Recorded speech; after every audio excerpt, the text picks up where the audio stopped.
Welcome into halftime of the I-80 rivalry. It's the Roll Jays podcast. Jimmy Allen and Casey Matthews with you, brought to you by Pepper Jack's Grill and Pyramid Contractors. Not necessarily an offensive onslaught to start this game out, Casey. Both teams struggling mightily from not only just the three-point line, but from the field in general. Creighton specifically right now is 6 of 32 from the field and 3 of 21 from beyond the arc. Nebraska, despite having a 33 to 19 point lead, isn't doing much better. 10 of 27 from the field and 6 of 15 from beyond the arc. The rebounds have been the key for Nebraska right now. They're out rebounding the Jays 26 to 19, and the majority of those coming on the offensive side of the basketball. Right now, it looks like Fred Hoiberg and his staff have a game plan in place. They want to throw as many bodies inside the paint to keep the Jays shooting outside as they can. Right now, it's working. Yeah, I mean, honestly, Jimmy, as I watched it, I'm looking at the score. I'm like, we're lucky. I mean, to be down 14 at their place facing, we just haven't played very well. I mean, 321, like you said, from three, but to be, like only down 14, I honestly don't understand. I mean, I do understand it, but I think that we have to go into halftime thinking, all right, like it's not over. We're not getting blown out to the point that we can't come back, but it's going to take some really consistent 3-point shooting. It's going to take not turning the ball over, which we're fine, 4 turnovers in the first half, but you're gonna have to get a shot up on every possession, and you gotta box out. We've gotten into missed shots, and we're not finishing with a rebound. And Rink was really good in that half. There's no doubt about it. So there's a lot of thoughts as we'll dive into, but I think that the Jays have to at least be thinking, okay, we got a chance, but we're gonna have to be pretty close to perfect in the second half. Yeah, you mentioned Rink Mass specifically. He's got three offensive rebounds just by himself, and 2 of those came on one possession, which the Huskers had 3 missed shots, and they found an open look for a 3 for their 4th basket. They finally found a way to fall through. My biggest concern, right, there's a lot, right, but my biggest concern is the lack of moxie or the lack of confidence or the lack of comfortability from a body language standpoint that it feels like the Jays have right now. I mean, really, the only guy out there shooting that looks comfortable is Austin Schwartz. I think he's the only guy that stepped into threes comfortably. I think he's the only guy that's driven into the lane comfortably. And they've missed Owen Freeman a couple times. I think I counted 4 possessions where Owen was running to the basket with his hand in the air, calling for the ball, and they just didn't see him. And which is really surprising for a couple reasons, because the first 4 possessions of the game, they let somebody get downhill right at the bigs for Nebraska and went right at Barricade, went right at Rink Mask. And that's kind of what it looked like the offense was trying to open up, and they had it at least a minimum of 4 times, and they executed exactly 0. Yeah, I mean, look, I think what you said about not seeing Owen, especially in transition, yeah, I mean, you have to. You got to be able to see that. You got to deliver the pass. When you're talking about moxie, I think this kind of goes back to what we have said from a few weeks ago is I just don't know who the leader of this team is. Yeah. And it's pretty evident right now.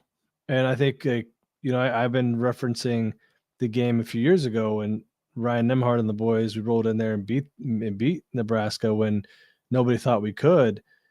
That team also had Ryan Hawkins. Yeah. And Ryan Hawkins was our leader. And we weren't going to lose with Hawk. And, in this game, you would like to see Josh, honestly. I think he's got to be the one. I think I've been pretty consistent with that. Talking about Nebraska's game plan, they're clearly trying to they're going to let anybody other than Blake Harper or Josh Dix beat them. Mm-hmm. Like, they're going to be perfectly fine with that because Josh Dix just 2 shots, and I think Blake only has 2. Now he's 0 for 3. So those guys combined are an 0 for 5. And those 2 taking just 5 shots combined in a half, that's not going to win a lot of basketball games.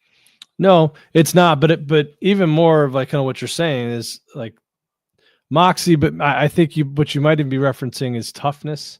Yeah. Is confidence. Playing like it matters. Confidence. Yeah, I mean, I think that's a good call. I mean, we say that about Austin, but then again, he's 2 for 7. It's like some of them. I mean, for the most part, his shots have been fine. There's been a couple that I was like, he kind of could have worked for a better shot. Here's the thing: the environment is nuts, right? Yeah, that's a hostile crowd right now. Yeah, but that's what you want. Like this is fun, and so you've got to be able to. Supposed to be. Yeah, but when the environment is like that, it's really like it's where some of that communication stuff can really falter. And you've got to talk, you've got to communicate, you've got to be together, and it's got to be 5 dudes on the court rowing the boat in the same direction. They've got to understand the game plan. They've got to be able to work towards accomplishing that game plan. And what it looks like to me is they're getting sped up offensively, and then the first time they see some daylight, they're taking the shot.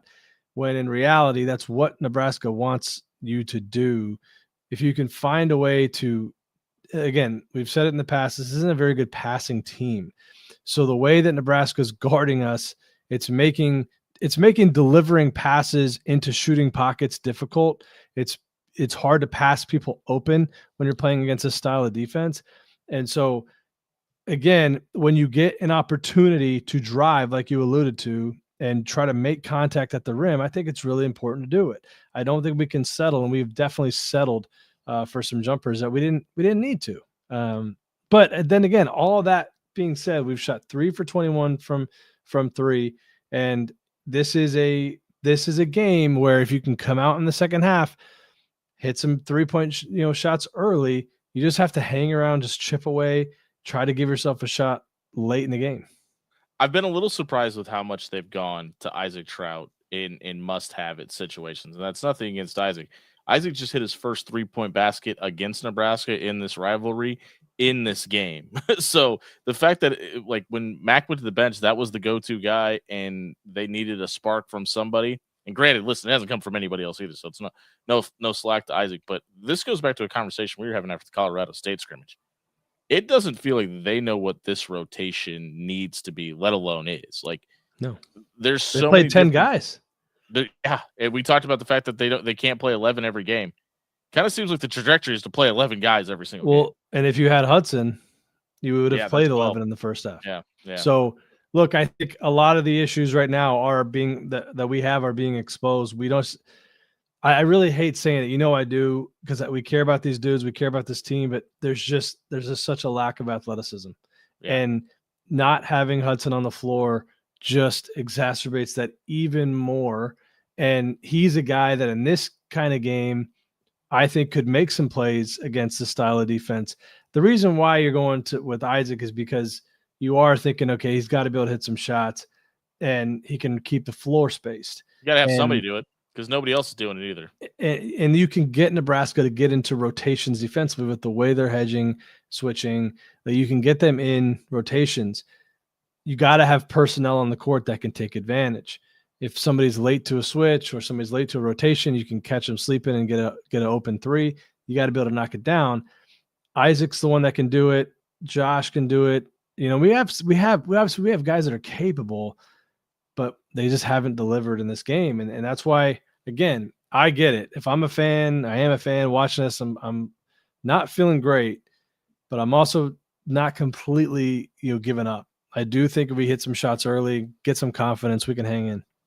I've been really surprised with the performance that we've seen out of Nick Graves up until this point, the performance that we've seen out of Ty Davis as well.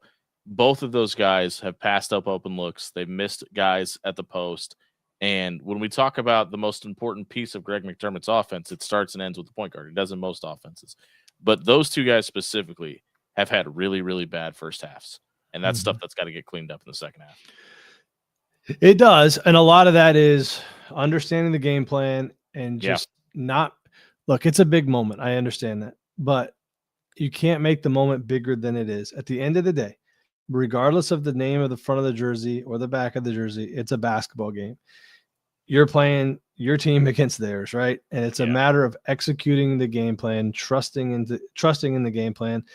Let the chips fall where they may. But if you're going to go out and try to make things happen outside of the offense and outside of the game plan, it gets very hard. Now, credit to Nebraska. I say it all the time. They want to win too. So they're doing what they can to disrupt our offense. They've done a very It's not like they're playing great though. It's not like they're playing great. I think that's important. They're not. And a lot of that to me is the fact that, look, as you go forward in the season, and we're going to see this in conference play, we know this team, we know the scheme.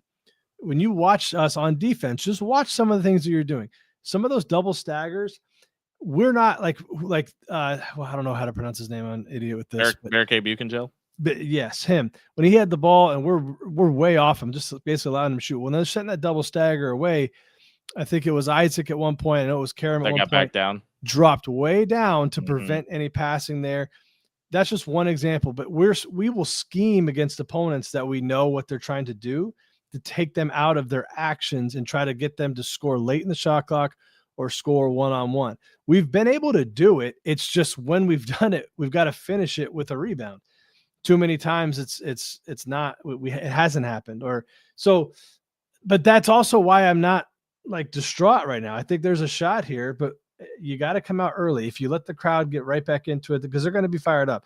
You let Nebraska hit a three, or you turn the ball over and let them get out and run.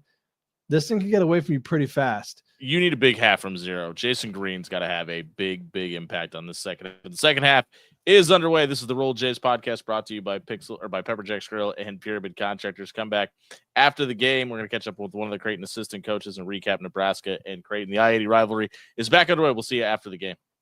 Why you need to try Pepper Jack's Grill, the best Philly cheesesteak in America. At Pepper Jack's Grill, we craft your Philly just the way you like it. Fresh ingredients, sizzling on the grill, and endless customization options. Not just Phillies, we've got rice bowls, burritos, nachos, and even vegetarian choices. And don't forget those crispy fries with our famous spicy ranch. With 10 great locations in Omaha, there's a delicious meal waiting for everyone in the family. Pepper Jack's Grill, your Philly, your... At Pyramid Contractors, we do it all. From repairing or replacing your roof to updating siding, windows, or gutters. When you have a home improvement project, call Pyramid Contractors. Pyramid